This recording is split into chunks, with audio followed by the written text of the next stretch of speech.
అందరికి నమస్తే. కొండా సురేఖ గొడవ కాంగ్రెస్ వాళ్ళు అంటే మినిస్టర్స్ ఏమనుకుంటున్నారంటే ఇంకా అయిపోయింది, ఇంకా సద్దుమనిగింది, ఇంకా అయిపోయా, గడ్డకి ఎక్కేసినాం, ఇంకా గొడవ జరిగిపోయింది, ఇక కూల్ అయిపోయింది, అంతా అయిపోయింది అనుకుంటున్నారు. కానీ ఈ గొడవతోన గవర్నమెంట్లో ఏం జరుగుతుందో మొత్తం ఎక్స్పోజ్ అయింది. అంటే బయట జనాలకు తెలిసింది. ఇన్ని రోజులు బీఆర్ఎస్ వాళ్ళు ఆరోపణ చేస్తారో, బీజేపీలో ఆరోపణ చేస్తారో, ఇంకెవరో మాట్లాడడమో, లేకపోతే ఇంకేదో ఆరోపణలు, విమర్శలు ఇవన్నీ చాలా వచ్చినాయి. కానీ ఇప్పుడు అది కాదు, ఏకంగా ముఖ్యమంత్రి వర్సెస్ మంత్రి ఇద్దరి మధ్య పంపకాలు. ఇక్కడ వేరే జనాల ఇష్యూ కాదు, ఏదో జనాల కోసం ఏదో మంచి చేసే ప్రయత్నం కాదు, లేకపోతే జనాలకు ఏదో చేయబోతే ఎవరో అడ్డుకుంటే ఏదో అయిన గొడవ కాదు. జస్ట్ పంపకాలు.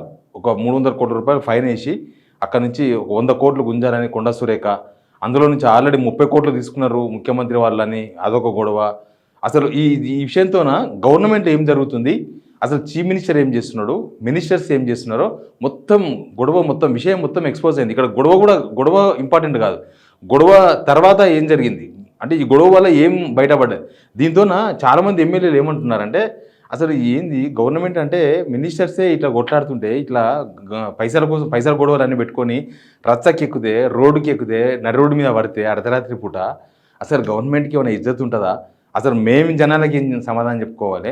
నిజంగా కూడా చాలామంది ఎమ్మెల్యేలు చాలా రోజుల క్రితమే చెప్పారు, పొంగులేటి శ్రీనివాసరెడ్డి 30% కమిషన్ తీసుకుంటున్నాడని, అసలు మినిస్టర్స్ మొత్తం అదే పని మీద ఉన్నారని, ఇట్లాంటి చాలా సొంత పార్టీ ఎమ్మెల్యేలు ఆరోపణ చేశారు. అయినా సరే ఎట్లయిపోయిందంటే ప్రస్తుతం గవర్నమెంట్ పరిస్థితి, ఎవడన్నా ఎమ్మిస్తే కూడా ముఖం మీద తూర్చుకోవడం అయిపోయింది, ఇంకా క్లీన్ అయిపోయింది ముఖం అనుకుంటున్నారు. కానీ ఇది ఎంత చర్చ అయిందంటే గ్రామాలలో, తెలంగాణలో చాలా చర్చ అనే విషయంగా మారింది. అసలు గవర్నమెంటు మంచి పనులు చేయకుండా, జనాల కోసం ఏం చేయకుండా, వీళ్ళు చేస్తున్న పని ఇందులో ఏదో కలెక్షన్ చేసుకుంటున్నారు, ఏదో సంపాదించుకుంటున్నారు అనేది లోపల జరుగుతుండే. కానీ ఇప్పుడు ఈ గొడవతోన మొత్తం తెలిసిపోయింది. అసలు ఈ సున్నప్రాయి నిక్షేపాలను, లేకపోతే సిమెంట్ ఫ్యాక్టరీతోన వీళ్ళు లోపాయకర ఒప్పందం చేసుకొని వాళ్ళకు పర్మిషన్స్ ఇచ్చి, రూల్స్ పాటించకుండా పర్మిషన్లు ఇచ్చి, తర్వాత జిల్లా మంత్రి అని, జిల్లా ఇన్ఛార్జ్ మినిస్టర్ అని, ముఖ్యమంత్రి అని, తర్వాత నాకు సంబంధం లేదా, మరి నేను అటవీ శాఖ మంత్రిని, నాకు సంబంధం లేకుండా మీరే పంచుకుంటారా అని ఈమె కొండా సురేఖ ప్రయత్నం చేయడము. తర్వాత వీళ్ళు ఏజెంట్లను పెట్టుకొని అక్కడి నుంచి వచ్చే ఏజెంట్, ఇక్కడి నుంచి ఒక ఏజెంట్ దిగి కొట్లాడుకోవడము, గన్ను పెట్టుకొని బెదిరించడము, ఇవన్నీ దీంతోన తెలంగాణ జనంలోకి చాలా బలంగా పోయింది. ఈ ఇష్యూ గవర్నమెంట్కి ఎంత నెగిటివ్ అయిందంటే, అసలు ఈ గవర్నమెంట్ను అసలు జనాల చేతిలో ఉంటే ఈ క్షణం బర్తరఫ్ అయ్యేది ఉంటే, ఒకవేళ ఈ గవర్నమెంట్ను క్షమించడానికి జనం అస్సలు సిద్ధంగా ఉన్నట్టుగా కనిపిస్తలేదు. అంత చర్చ జరుగుతుంది. అసలు ఎమ్మెల్యేలు ఏమనుకుంటున్నారు? ఎమ్మెల్యేలు నిన్న జడ్చర్ల ఎమ్మెల్యే ఒక మాట మాట్లాడిండు, ఇంకెవరో మాట్లాడిండు. అసలు దీంతోన ఏం ఎక్స్పోజ్ అయింది అనే విషయాన్ని మాత్రం ఖచ్చితంగా మనం మాట్లాడాలి. అంతకన్నా ముందు ఈ వీడియో సబ్స్క్రైబ్ చేయండి. మీ ఊర్లలో జరుగుతున్న చర్చలే నేను చెప్పబోతున్నా. ప్లస్ సబ్స్క్రైబ్ చేయండి, వీడియో షేర్ కూడా చేయండి. మీకు అందరికీ తెలుసు, 2 days నుంచి ఇదంతా ఒక పెద్ద హైడ్రామా. ఈ హైడ్రామా దేనికోసం అనేది పాయింట్. ఇక్కడ హైడ్రామాలు ప్రభుత్వంలో చాలా హైడ్రామాలు జరుగుతూ ఉంటాయి. ఏదో ప్రభుత్వం ప్రజలకు ఏదో చేస్తున్నట్లుగా, చేయనట్లుగా, ఏదో కొత్త స్కీమ్ ప్రకటించినట్లుగా. ఇప్పుడు యువతకు అప్పట్లో స్కీమ్ ఇచ్చారు కదా, ₹1,00,000 మీకు ఉపాధి కింద ఇస్తామని.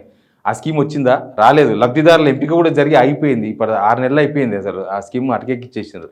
అట్లాంటి దాని గురించి చర్చ లేదు వీళ్ళ మధ్యన.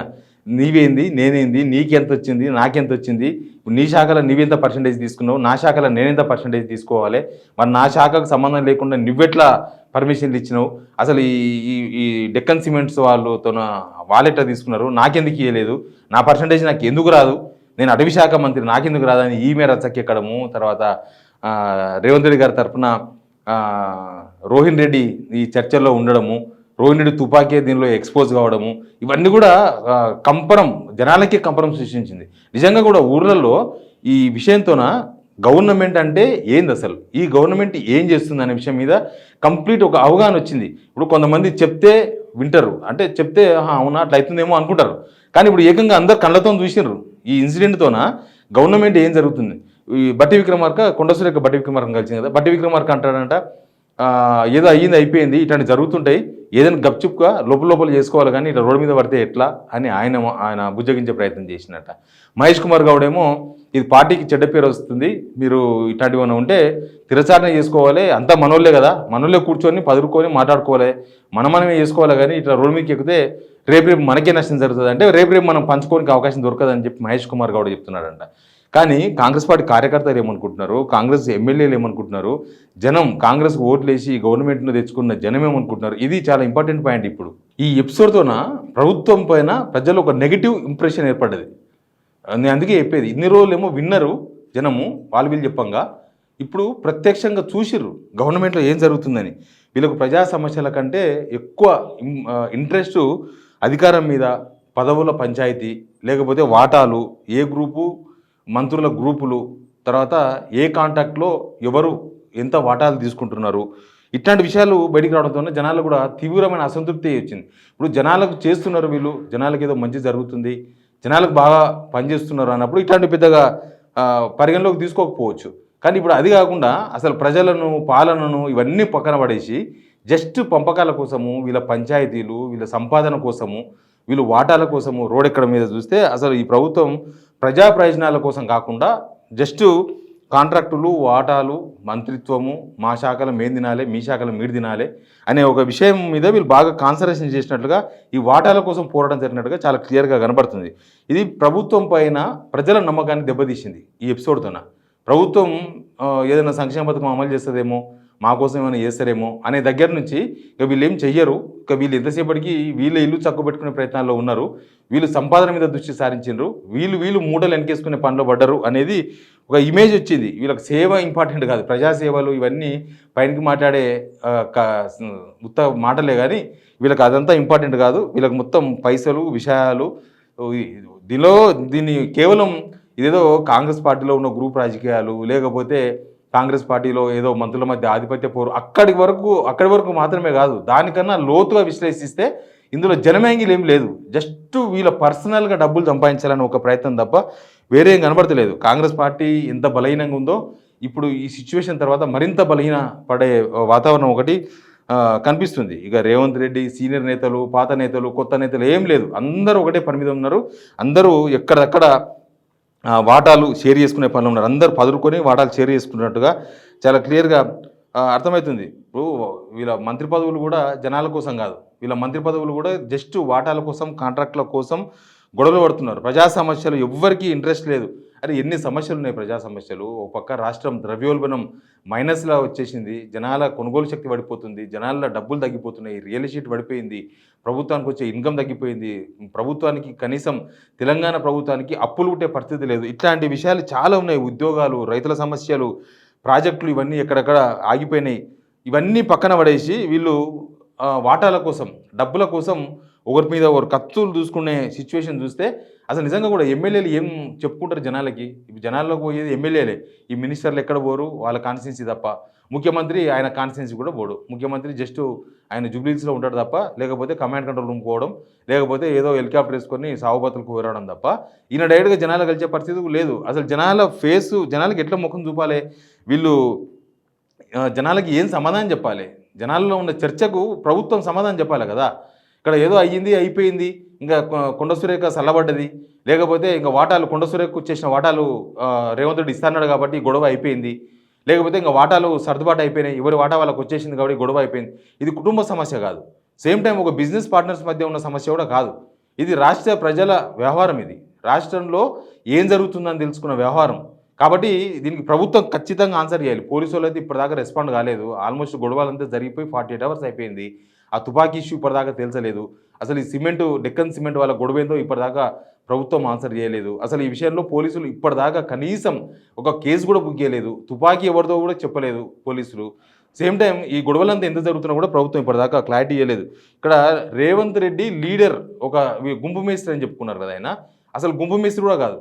గుంపు మేస్త్రి అంటే కూడా అది మా మామనార్లో గుంపు మేస్త్రి అనేది చాలా ప్రాముఖ్యమైన పదం. గుంపు మేస్త్రి అంటే ఒక 100 మందిని లేబర్ని తీసుకొని ముంబైకి పోవడం, ముంబైకి పోయి వాళ్ళతో పని చేయించుకోవడం, ఆ కంపెనీతో కాంట్రాక్ట్ తీసుకోవడం, ఈ 100 మందితో పని చేయించుకోవడం, ఆ 100 మందికి ఈ గుంపు మేస్త్రే మొత్తం బాధ్యుడు. గుంపు మేస్త్రి పని రాకపోవచ్చు కానీ గుంపు మేస్త్రే మొత్తం వీళ్ళకు సాగు బతుకులు, లేకపోతే వీళ్ళకు తిండి, వీళ్ళకు కమిట్మెంట్స్ ఇవన్నీ కూడా బాధ్యత.